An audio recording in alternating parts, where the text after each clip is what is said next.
Hello friend, welcome to the channel solution. आज के इस वीडियो में हम बात करने वाले हैं कोई भी मेडिसिन या उसका कोई भी डोजेस फॉर्म जब आप मार्केट से परचेज करते हैं तो उसमें उस मेडिसिन से संबंधित कौन कौन सी बेसिक और एडवांस इंफॉर्मेशन छिपी हुई होती है जिसे हम सबको पढ़ने आना चाहिए। हालांकि अगर आप बी फार्मेसी में हायर सेमेस्टर के स्टूडेंट हैं तो ये वीडियो आपके लिए उतना शायद यूजफुल ना हो जितना कि उन बच्चों के लिए जो कि अभी बी फार्मेसी के फर्स्ट सेमेस्टर फर्स्ट ईयर में हो, या जिनको फार्माकोलॉजी का बेसिक समझना है, या जिनको मेडिसिन संबंधित जानकारी लेनी अच्छी लगती है, तो उनके ये काम आएगा। इस वीडियो में हम ये देखेंगे कि एक जनरल इन्फॉर्मेशन क्या है, और ये जनरल इन्फॉर्मेशन हर पब्लिक को पता हुआ होना चाहिए, और खास करके ऐसे इन्फॉर्मेशन जो कि उनको मस्ट रूप से जानना चाहिए वो क्या क्या होते हैं। इस कॉन्सेप्ट को समझाने के लिए मैंने रैंडमली दो टैबलेट का एग्जांपल लिया हुआ है, और एक टैबलेट इसमें जो आप अपने लेफ्ट साइड देख रहे हैं स्क्रीन के, ये है पेंटोसेक DSR, जबकि दूसरी तरफ राइट साइड आप देख रहे हैं यह है आपका एसेलोफ्लाम प्लस। अब ये दोनों क्या हैं और इसके अंदर कौन कौन सी चीज़ें छिपी हुई हैं, चलिए उसको देखना और एक्सप्लोर करना स्टार्ट करते हैं। जब आप अपने पहले साइड के स्क्रीन पे देखोगे तो इसका जो ब्रांड नेम है वो लिखा है पेंटोसेक DSR। ये है इसका ब्रांड नेम, और ब्रांड नेम मतलब क्या होता है? जिस नाम से आप मेडिकल स्टोर से इसे परचेज कर सकते हो और जिस नाम को most of the cases doctor अपनी पर्ची में लिखते हैं, ये कहलाता है ब्रांड नेम। अब यहाँ पे ब्रांड नेम कोई दवाई का नाम नहीं है, ये उस कंपनी के द्वारा अपना दिया गया नाम है। इसके पीछे या तो कोई लॉजिक भी हो सकता है और उनकी मर्जी जो चाहे वो दे भी सकते हैं। जैसे यहाँ पे पेंटोसेक है तो यहाँ पे पेंटोसेक से थोड़ा हमको समझ में आ रहा है कि ये पेंटोप्राजोल कैटेगरी का ड्रग कंटेन करता होगा, तो ये बस एग्जाम्पल है।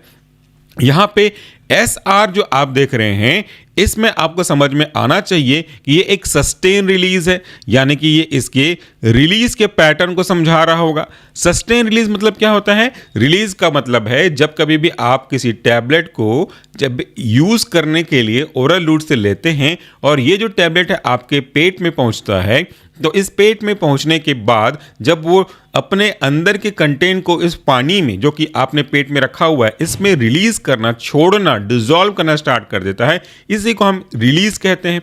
सस्टेन का मतलब होता है कि उसको लंबा खींचना, कि थोड़े थोड़े थोड़े थोड़े करके आपका जो ड्रग है वो आपके जीआई में रिलीज हो। और यहाँ पे जो डी लिखा है ये उसके दूसरे ड्रग को रिप्रेजेंट करता है जो कि हमारा डोमपेरिडोन। तो ये जो पेंटोसेक D है वो दो ड्रग का रिप्रेजेंटेशन है, और ये जो SR है वो उसके सस्टेन रिलीज के नेचर को दिखाता है। सस्टेन रिलीज है या एक्सटेंडेड रिलीज है वो यहाँ पे आपको एक अंदाजा हो जाएगा। तो जैसा मैंने कहा कि ये एक ब्रांड नेम है, लेकिन कई बार ऐसा होता है कि अगर आपने किसी एक पर्टिकुलर जगह, सपोज रायपुर में आपने किसी डॉक्टर को दिखाया और डॉक्टर ने आपको ये कोई भी एक ड्रग का ब्रांड नेम लिख करके दे दिया। यूजुअली ये होता है कि वो जो दवाई लिखा है डॉक्टर ने वो उसके आसपास के मेडिकल स्टोर या तो फिर उसी टेरिटरी के आसपास मिलेगा।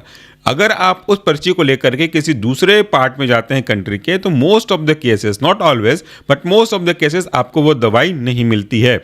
तो क्या अब आप पेंटोसेक DSR नहीं मिलने पे अपनी दवाई छोड़ दोगे? ऐसा तो नहीं होता और ऐसा कोई करता भी नहीं है।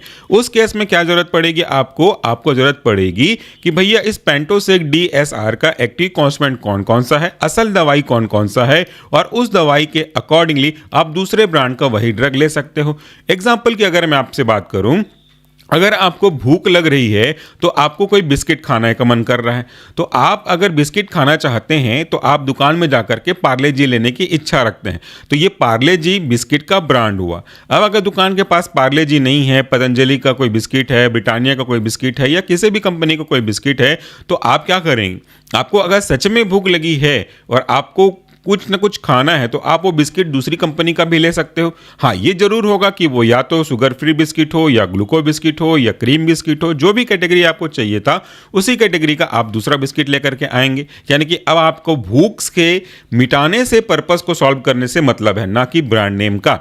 तो यहाँ भी वही है कि अगर आपको पेंटोसेक DSR नहीं मिलता तो उसमें कौन कौन सा एक्टिव कॉन्स्टिट्यूएंट है वो आप मांग सकते हो। जैसे इसमें देखिए मैंने बताया आपको pantoprazole, gastro resistant and domperidone prolong release capsule, ये आपका मेन कॉन्स्टिट्यूएंट है। तो इसी को आप दूसरे ब्रांड का भी ले सकते हो। अब दूसरा, अगर आप इस ड्रग के नीचे साइड देखेंगे ना, तो आपको मिलेगा each hard gelatin capsule content. देखिए यहाँ पे लिखा है हार्ड जिलेटिन कैप्सूल, तो दो चीज़ों को आपको अंडरलाइन करना है। यह है आपका हार्ड जिलेटिन, एक शब्द में ले सकते हैं, या दूसरा अगर आप चाहें तो कैप्सूल को भी अंडरलाइन कर सकते हैं। हार्ड जिलेटिन ये क्या है भैया? जिलेटिन है एक प्रकार से मटेरियल जो कि आपकी कैप्सूल को बनाने में यूज़ होता है। इसके नेचर की वजह से कि ये सॉफ्ट है कि हार्ड है, इसके हिसाब से फिर हम इसको क्लासिफाई करते हैं सॉफ्ट या तो हार्ड में। सॉफ्ट का मतलब होता है एक ऐसा कैप्सूल जिसमें सिंगल पार्ट होगा, शेप कोई भी हो, उसमें बॉडी और कैप का कोई फंडा नहीं होगा। और अगर आप बात करते हो हार्ड जिलेटिन कैप्सूल की, तो उसमें दो कंपोनेंट होगा, एक आपका कैप होगा और दूसरी आपकी बॉडी होगी। तो यहाँ पे ये जो आपका ड्रग है वो हार्ड जिलेटिन कैप्सूल है, यानी कि इसके अंदर कोई ड्रग भरा हुआ होगा और उसको फिर कैप से कैपिंग की गई होगी, तो ये हार्ड जिलेटिन कैप्सूल हो गया। अब क्या क्या कंटेंट करता है हमारा एक्टिव ड्रग? है यहाँ पे पेंटोप्राजोल सोडियम। तो ये जो लिखा पेंटोप्राजोल, ये एक्टिव कॉन्स्टिट्यूएंट है। ये जो सोडियम लिखा है वो उसका सॉल्ट फॉर्म है। अब यहाँ पे आप हर बार देखोगे कुछ ना कुछ लिखा हुआ होगा, जैसे यहाँ पे लिखा हुआ है शॉर्ट में आईपी, कई जगह बीपी लिखा हुआ मिलेगा, कई जगह यूएसपी लिखा हुआ मिलेगा। तो ये आखिर क्या होता है? बीपी यानी कि ब्रिटिश फार्माकोपिया, आईपी यानी कि इंडियन फार्माकोपिया, यूएसपी मतलब होता है यूनाइटेड स्टेट फार्माकोपिया। फार्माकोपिया मतलब एक प्रकार से कह सकते हो एक ऐसी किताब है मेडिसिन के रेस्पेक्ट में, जो उस मेडिसिन के बनने और फाइनल प्रोडक्ट के पहले चेक करने, इवेल्युएट करने की हर एक पैरामीटर को दर्शाया जाता है कि उसके अकॉर्डिंगली होना चाहिए। कह सकते हैं कि एक एसओपी है। सपोज एग्जाम्पल के लिए आपको खाना बनाना आता तो है, लेकिन जब आप कोई नई चीज़ बनाना चाहते हो जिसकी रेसिपी आपको उतनी अच्छे से नहीं पता है, तो आप रेसिपी को डाउनलोड करते हो। उस रेसिपी में जैसा जैसा जिस जिस क्वांटिटी में, जिस सीक्वेंस में डालने के लिए बोला गया है, आप बिल्कुल उसी सीक्वेंस को, उसी मैनर को, उसी रेसिपी को पूरी तरह से फॉलो करते हो। तो इस तरीके से रेसिपी को आपने फॉलो किया खाना बनाने के लिए, मेडिसिन बनाने के लिए भी हम इसी तरह की जो अलग अलग कंट्रीज़ है, गवर्निंग बॉडीज़ है, उनके गाइडलाइन को फॉलो करते हैं और उसी को हम अलग अलग नाम से जाना जाते हैं। फार्माकोपिया के बारे में डिटेल्स अगर आप जानना चाहते हैं, हिस्ट्री जानना चाहते हैं, तो आपको फार्मास्यूटिक्स के वीडियो में इसी चैनल पर मिल जाएगा। तो एक प्रकार से कह सकते हो कि ये गाइडलाइन है। IP stand for Indian pharmacopoeia, BP अगर लिखा होगा तो उसका मतलब होगा ब्रिटिश फार्माकोपिया, अगर यूएसपी लिखा होगा तो इसका मतलब होता है यूनाइटेड स्टेट फार्माकोपिया। अब यहाँ पे देखिए इक्विवेलेंट टू पेंटोप्राजोल, ये जो पेंटोप्राजोल सोडियम है वो उसका सॉल्ट फॉर्म है, उसकी स्टेबिलिटी, उसकी बायोबिलिटी को ध्यान में रख करके सॉल्ट फॉर्म में कन्वर्ट किया गया है, जो कि इक्विवेलेंट है आपके मेन ड्रग पेंटोप्राजोल का। इक्विवेलेंट का क्या मतलब होता है? हालांकि आपको लगेगा इसमें भी क्या बड़ी बात है समझने की, तो ये इक्विवेलेंट है, नॉट इक्वल टू है। इक्विवेलेंट का मतलब है लगभग लगभग उसी के जैसा। एक प्रकार से कह सकते हो कि ये 100% तो नहीं है, बट सेटिस्फैक्टरी टू 100% है। ये हो गया इक्विवेलेंट का मतलब। अब यहां पे लिखा हुआ है 40 mg। 40 mg इसके कंसंट्रेशन को रिप्रेजेंट कर रहा है कि आप ये जो पूरा टैबलेट ले रहे हो उसमें अगर एक ड्रग है तो एक ड्रग का कंसंट्रेशन 40 mg है, और अगर इसके साथ मल्टीपल ड्रग हैं तो उन सारे ड्रग के साथ साथ ये जो ड्रग है अपना 40 mg कंसंट्रेशन को रिप्रेजेंट करता है। ये जो कंसंट्रेशन है ना, वो बड़े बड़े पैरामीटर को ध्यान में रख करके निकाला जाता है। इसकी टॉक्सिसिटी स्टडी की जाती है, ड्रग रिस्पॉन्स टेस्ट किया जाता है, उसके बाद फाइनल कंक्लूजन पे पहुंचते हैं कि आखिर इस ड्रग का ये कंसंट्रेशन बनाया जाएगा इस पर्टिकुलर प्रॉब्लम को सॉल्व करने के लिए, इस पर्टिकुलर प्रॉब्लम की जो इंटेंसिटी है उसको ध्यान में रखते हुए, जो कि आगे इंक्रीजिंग ऑर्डर में जा सकता है या इससे नीचे के डिक्रीजिंग ऑर्डर में भी हो सकता है। एज एंट्रिक कोटेड पैलेट, यहाँ पे देखिए ये वर्ड है एंट्रिक कोटेड। ये कोटेड का मतलब है कोटिंग करना, और इसके पहले लगा है एंट्रिक, इसका मतलब है एक विशेष तरह की कोटिंग जिसका मकसद ये होता है कि इस ड्रग को हम आपके स्टमक से बचा करके आपके इंटेस्टाइन पे लेके चलें। वो क्या फंडा है वो जरा देखिएगा। मैं एक रफ डायग्राम बना रहा हूँ, बहुत अच्छा डायग्राम तो नहीं बन पाएगा यहाँ पे, बट जरा देखिएगा। मान लेते हैं कि आपने कोई एक ड्रग लिया हुआ है ये, और अगर आप ड्रग ओरल रूट से ले लोगे, क्योंकि ये टैबलेट है तो ओरल रूट से ही आपको देना पड़ेगा, तो ओरल रूट से आपने ये ड्रग लिया तो ये ड्रग सबसे पहले पाथवे के अकॉर्डिंगली ये तो आपके स्टमक में पहुंचेगा ना, और इस स्टमक में होता है आपका डाइजेस्टिव एंजाइम यानी कि HCl। तो ये जो HCl है वो इस टैबलेट को डिस्ट्रॉय करने में एक पार्ट प्ले कर सकता है। और अगर ये टैबलेट यहीं पे डिस्ट्रॉय हो गया तो फिर वो आगे जा करके अपनी जगह पे काम नहीं करेगा। और अगर मान लो आपका इंटेंडेंट है कि ये जगह आपके इंटेस्टाइन पे काम करे, तो इंटेस्टाइन पे काम करे या इंटेस्टाइन से एब्जॉर्ब हो, उसके लिए जरूरी है कि ये इंटेस्टाइन तक पहुंचे तो सही।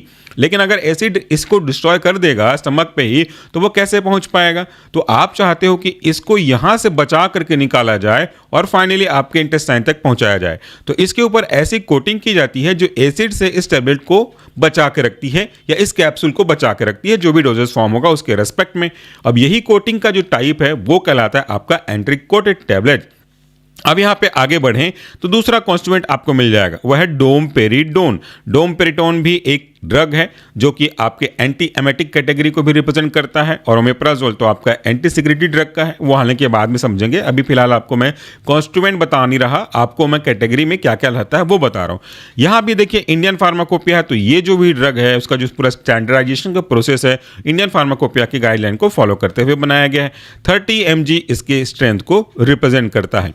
यहां पे देखिए as a sustain release, sustain release का मतलब होता है कि आप उसके रिलीज को खींच रहे हो। मान लो अगर ये सस्टेन रिलीज नहीं होता और ये ड्रग आपने लिया, तो ये ड्रग सबसे पहले तो जाकर के डिसइंटीग्रेट होता। डिसइंटीग्रेट मतलब होता है कि छोटे छोटे पार्टिकल में टूटना। अब थोड़ी देर बाद यही जो टूटा हुआ पार्टिकल है वो आपके सॉल्वेंट में, जो कि आपके पेट में प्रेजेंट पानी है, उसमें कंप्लीटली डिसअपियर हो जाता, डिसॉल्व हो जाता। तो ये कहलाता आपका डिसोल्यूशन। तो इस तरीके से ये जो डिसइंटीग्रेशन से डिसोल्यूशन का प्रोसेस है काफी जल्दी हो जाता और इमीडिएट इफेक्ट आपको मिल सकता था। लेकिन इमीडिएट इफेक्ट मिलेगा तो वो लंबा तो चलेगा नहीं, थोड़ी देर में ही खत्म हो जाएगा। भले ही जल्दी मिलेगा लेकिन लंबा चलेगा नहीं। और आप चाहते हो कि इसको लंबा चलाया जाए, खींचा जाए, तो आपके इसी रिलीज पैटर्न को हमको थोड़ा सा स्लो करना पड़ेगा, यानी कि थोड़ा सा इसको हमको खींचना पड़ेगा। तो ये जो प्रोसेस है यहां से स्टार्ट होकर के यहां तक आप खींचोगे, तो ये जो पूरा प्रोसेस है इसे आप डिले कर रहे हो। तो यही है आपका सस्टेन रिलीज फॉर्म, यानी कि लंबा खींचने वाला फॉर्म। आपको समझ में आ गया होगा, ऐसे ही मैं एक्सपेक्ट करता हूं। आगे बढ़ते हैं। यहां पे आपको दिख रहा है मार्केटेड बाय सिप्ला लिमिटेड। यहां पे उसके बाद देखिए पूरा इसका एड्रेस दिया हुआ है। मार्केटेड बाय का मतलब होता है कि इस टैबलेट को मार्केट में कौन सी कंपनी लेकर के आ रही है। तो यहां पे है सिप्ला। कई बार आपको मिलेगा मैन्युफैक्चर्ड बाय, आगे अगर कहीं मिले तो मैं आपको बताऊंगा।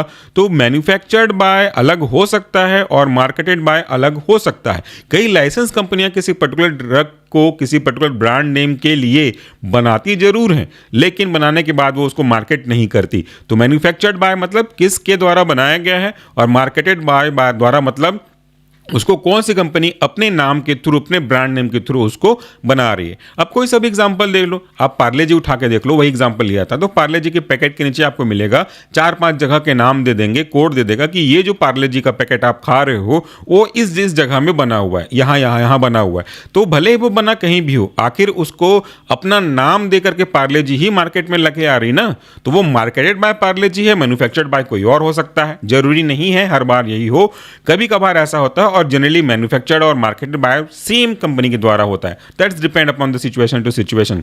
ये हो गया आपका बेसिक इंफॉर्मेशन। यहां पे पूरा एड्रेस दिया हुआ होगा, कहां से इस कंपनी को रन किया जाता है। अब ऊपर के बाद अब थोड़ा सा साइड में चलते हैं, तो इस तरफ देखिए डोजेस। डोजेस क्या होता है कि कितना लेना है। ये जो कितना लेना है, कब लेना है, मोस्ट ऑफ द केसेस आपको किसी भी प्रोडक्ट के पीछे नहीं लिखा हुआ होगा जब तक कि वो ओटीसी प्रोडक्ट ना हो, यानी कि ओवर टू काउंटर प्रोडक्ट ना हो तब तक। ये क्यों नहीं लिखते? क्योंकि ये जो ड्रग है वो शेड्यूल एच कैटेगरी का, जो आगे आपको समझाऊंगा। इस कैटेगरी का मतलब भी यही होता है कि इसको एक रजिस्टर्ड मेडिकल प्रैक्टिशनर के द्वारा प्रिस्क्रिप्शन दिया जाए, तभी एक रजिस्टर्ड मेडिकल प्रैक्टिशनर की प्रिस्क्रिप्शन के अकॉर्डिंगली मेडिकल स्टोर वाला इसको, फार्मासिस्ट इसको डिस्पेंस करेगा। और अगर यहां पे डोज लिख दिया जाएगा तो कोई भी व्यक्ति किसी भी सिचुएशन को ध्यान में ना रखते हुए अपने अकॉर्डिंगली डोज देने लगेगा, जो कि सेल्फ मेडिकेशन को बढ़ावा दे देगा, और ऐसा करना सही बात है भी नहीं। इसलिए most of the cases, exceptionals are always there, ये डोज नहीं लिखा हुआ होता और लिखा हुआ होता है एज डायरेक्टेड बाय फिजिशियन। इसके पीछे भी लॉजिक है, कभी और डिस्कस करेंगे वरना लंबा हो जाएगा हमारा वीडियो। अब यहाँ पे स्टोरेज कंडीशन देखिए, आप कभी ध्यान नहीं देते हो इस चीज को, लेकिन आपको ये सब चीजें ध्यान देनी चाहिए, इसलिए तो वीडियो बना रहा हूं। Store a temperature not exceeding 25 degree centigrade. इसका मतलब क्या है कि आपको इसको ऐसी जगह पे रखना है जहां का टेम्परेचर 25 डिग्री सेंटीग्रेड से ऊपर ना जाता हो। अब आप सोच रहे होंगे कि भैया इसको मैं ओवन में थोड़ी रखने वाला हूं, तवे पे फ्राई थोड़ी करने वाला हूं, मैं तो अपने रूम पे ही रखूंगा, इसमें कौन सी बड़ी बात है। देखिए, कई बार जाने अनजाने में आप अपने बिस्तर के बगल में जो टेबल रखा रहता है उसके पास इसको रख देते हो, क्योंकि आपको जनरली कभी भी टाइम लेना हो, सुबह उठते ही लेना हो या सोने से पहले लेना हो, तो कन्वीनियंट के लिए आप वहां पे रख देते हो। और अगर अगर घर के उस रूम के पास खिड़की होगी और आप चले जाते हो अपने ऑफिस में, तो सनलाइट उस पर्टिकुलर प्रोडक्ट पे डायरेक्टली आ सकता है। तो ये जो सनलाइट है ना, ये सनलाइट इस प्रोडक्ट में जो भी केमिकल्स प्रेजेंट है, चाहे तो वो आपका एक्टिव कॉन्स्टिट्यूएंट हो, चाहे तो आपका एक्सिपिएंट्स हो, वो उनके नेचर को डिटोरिएट कर सकता है और इसके वजह से उस ड्रग की एफिशिएंसी थोड़ी सी डिटोरिएट होने के कारण से कम हो सकती है, या तो केमिकल रिएक्शन की वजह से वो जो ड्रग है वो किसी दूसरे फॉर्म में बदल सकता है जो आपके लिए हो सकता है कोई साइड इफेक्ट भी प्रोड्यूस कर दे। इसीलिए ये हर एक टैबलेट का, हर एक कैप्सूल का, हर एक प्रोडक्ट का डोजेस फॉर्म के अकॉर्डिंगली अलग अलग कंडीशन रहता है स्टोरेज के लिए। वो जरूर आप पढ़िएगा, उसका विशेष ध्यान रखिएगा, क्योंकि हम कई बार किसी भी वैक्सीन को हम बाहर रख देते हैं, किसी को भी सिरप को फ्रिज के अंदर रख देते हैं। ऐसा अपनी मर्जी से नहीं होना चाहिए। आगे देखिए, protect from moisture. Protect from moisture, ये तो एक कॉमन सा वर्ड है। मॉइस्चर यानी कि नमी, उससे कैसे प्रोटेक्ट करके रखें। ये जो आप देख रहे हो ना, वो बेसिकली ब्लिस्टर पैकेजिंग है। इसको आपको तोड़ करके ओपन करके निकालना होता है। कहीं भी अगर छोटा सा कट भी हो गया तो जो हमारे एयर हैं, इस एयर में मॉइस्चर होगा। ये मॉइस्चर आपके इस टैबलेट के अंदर चला जाएगा और टैबलेट के अंदर जो भी पाउडर को पंच करके कैप्सूल, या तो अगर आप पंच करने की बात करें तो टैबलेट के रेस्पेक्ट में आपके अंदर चला जाएगा और उसके नेचर को खराब कर देगा। दूसरा, अगर ये आप बात करो कैप्सूल के रेस्पेक्ट में, दोनों को साथ लेके चल रहा हूं, तो कैप्सूल तो बना हुआ होता है जिलेटिन का। जिलेटिन की एक प्रॉपर्टी होती है, हाइग्रोस्कोपिक इन नेचर होता है। ये हवा में प्रेजेंट मॉइस्चर को ना अपनी ओर अट्रैक्ट करने लगता है और स्वेलिंग हो जाता है, इसमें फूलने लग जाता है। तो कैप्सूल थोड़ा चिपचिपापन ले लेगा, थोड़ा फूलने लगेगा, तो उसका जो नेचर है वो खराब होने लगेगा। इसीलिए आपको इसको मॉइस्चर से भी बचाना है। अब रही बात सबसे जरूरी, ये लाल कलर का पट्टी आप देख रहे हैं, ये बहुत इंपॉर्टेंट है। जिस जिस भी प्रोडक्ट के पीछे लाल कलर की पट्टी आपको दिखाई देगी ना, उसका मतलब ये होता है कि ये एक ऐसा प्रोडक्ट का कैटेगरी है जिसे आपको तभी लेना चाहिए जब आपके डॉक्टर ने आपको देखा, सुना, समझा, डायग्नोज किया, उसके बाद इसको अपनी पर्ची पे लिख दिया कि भैया चलो ये आरएक्स कर दिया, ये दवाई लिख दिया मैंने। अब आप इस पर्ची को जब लेकर मेडिकल स्टोर में जाओगे, तभी मेडिकल स्टोर वाला आपको ये दवाई देगा। और अगर आप बिना पर्ची के खुद से जाकर के ये मांगते हो तो वो आपको नहीं देगा। बट बदकिस्मती से मोस्ट ऑफ द जगह ऐसा नहीं होता। आपको ये दवाई मांगेंगे तो आपको वो दे देगा, जो कि एक गलत प्रैक्टिस है। इसीलिए आवश्यकता है कि हर एक जगह फार्मासिस्ट की जो डिमांड है वो पूरी हो सके वैकेंसी के पॉइंट ऑफ व्यू से। बट पॉइंट ऑफ व्यू में हम यहाँ पे स्टिक रहते हैं अपने कॉन्सेप्ट पे कि शेड्यूल कैटेगरी का ड्रग है। यहाँ पे लिखा भी हुआ है, not to be sold by retail without the prescription of a registered medical practitioner.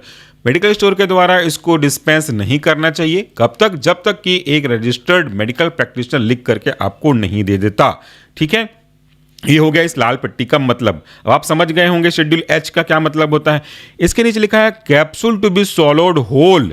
कई बार ऐसा होता है कि जब आप टैबलेट के बारे में बात करते हो, तो जैसे मान लिया आपको किसी ने बोला कि आपको टेल्मा 40 लेना है, लेकिन वो टेल्मा 40 मार्केट में अवेलेबल नहीं है, तो आपने टेल्मा 80 ले लिया। जस्ट फॉर एग्जांपल की मैं बात कर रहा हूं, तो आप क्या करोगे, आप 80 का लेना था, 80 आ गया आपके पास, तो आप आधा तोड़ के ले लेते हो। तो टैबलेट में तो वैसा वो भी करना नहीं चाहिए कि तोड़ने का, कभी कभार कर देते हैं, अलग बात है, बट करना नहीं चाहिए। तो टैबलेट को तोड़ देते हो, लेकिन कैप्सूल को ना, कैप्सूल के साथ ऐसा कुछ नहीं करना है। पूरा जो कैप्सूल है उसको निगल जाना है, पूरा का पूरा, उसको ओपन भी नहीं करना और उसके साथ कोई छेड़छाड़ भी नहीं करनी है। डू नॉट ओपन और च्यू और क्रश।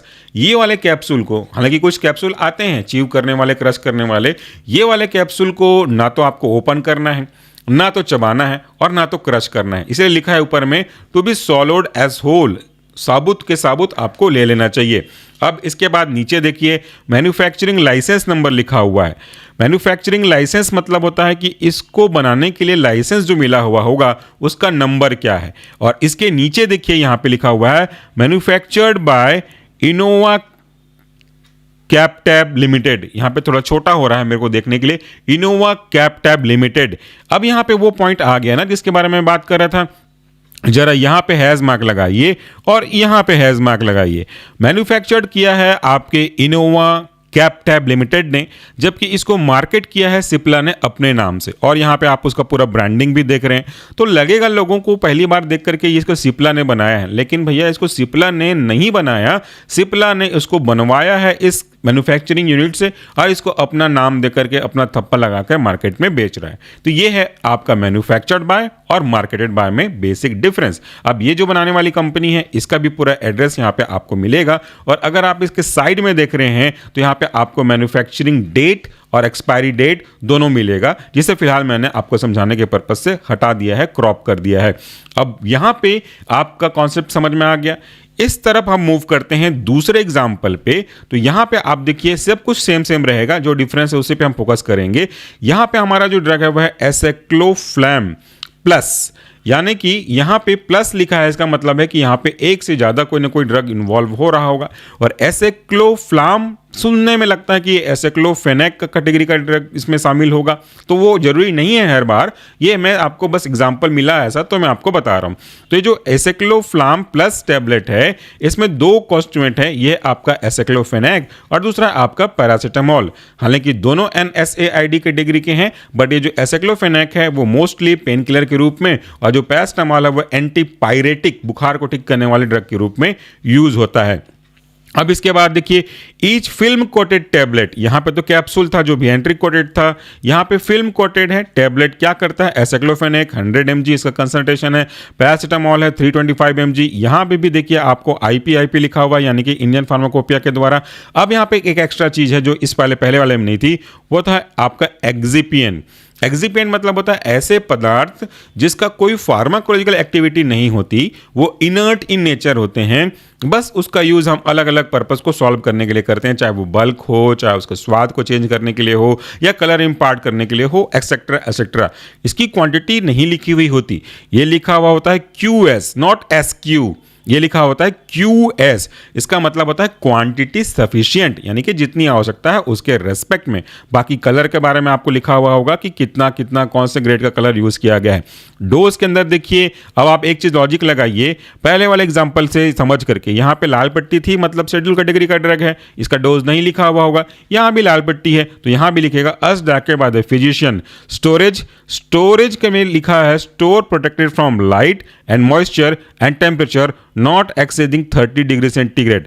यहां वाले पहले वाले में आपको 25 डिग्री था, यहाँ पे आपका 30 डिग्री है, तो वो डिपेंड्स कि कौन कौन सा कॉन्स्टिट्यूएंट उसके अंदर रखा है, उसका नेचर कैसा है, सनलाइट मॉइस्चर के प्रेजेंस में, फिर वो आपको बताते हैं। तो ये आपने देखा। अब यहाँ पे नीचे आते हैं तो देखिए मेड इन इंडिया बाय, यहाँ पे मेड इन इंडिया बाय, यहाँ पे किसके द्वारा बनाया गया है, यहाँ पे लिखा हुआ है ब्रांड नेम, थोड़ा सा क्लियर नहीं है मुझे, सेलिब्रिटी बायोफार्मा लिमिटेड। अगर मैं गलत कर रहा हूँ पढ़ने में तो माफ कीजिएगा, छोटा है इसमें, मुझे क्लियर नहीं दिख पा रहा है दूर से लैपटॉप पे। तो ये मैन्युफैक्चर्ड बाय है। अब यहाँ पे फिर से वही आ जाएगा, यहाँ पे ब्रांडिंग देखिए इसकी, तो आपको ब्रांडिंग यहाँ पे साफ दिख रही है अल्केम की, लेकिन इसे बनाया अल्केम में नहीं है, इसे बनाया है इस सेलिब्रिटी जो भी लिखा होगा बायोफार्म लिमिटेड ने, लेकिन ये है आपका मार्केटेड बाय। तो मार्केटेड बाय मतलब अपने नाम से कौन इसको मार्केट में लाया और इसको बनाने वाली कंपनी कौन है। तो ये मार्केटेड बाय और मैन्युफैक्चर्ड बाय का मतलब आपने समझ लिया। अब इसका पूरा एड्रेस आपको दिया हुआ होगा, यहाँ भी लिखा है keep medicine out of reach of children, बच्चों की पहुंच से आप इसे दूर रखिए, क्योंकि उनको तो पता नहीं होता कि ये भैया है क्या, वो देखेंगे खोलेंगे, हो सकता है खा भी ले अच्छा दिखे तो, इसलिए आपको इससे दूर रखनी चाहिए। बाकी यहाँ पे पूरा इसका जो डिटेल है, बैच नंबर है, वो भी आपको जगह जगह पे मिल जाएगा। ये था आज के वीडियो के अंदर, हमने कुछ पॉइंट्स को समझने की कोशिश करी। अगर आप चाहते हैं कि कुछ और बेसिक जानकारी आपको मिले, जो कुछ भी अगर आपको जानने की इच्छा है, इसी वीडियो के कमेंट बॉक्स में कमेंट कर दें।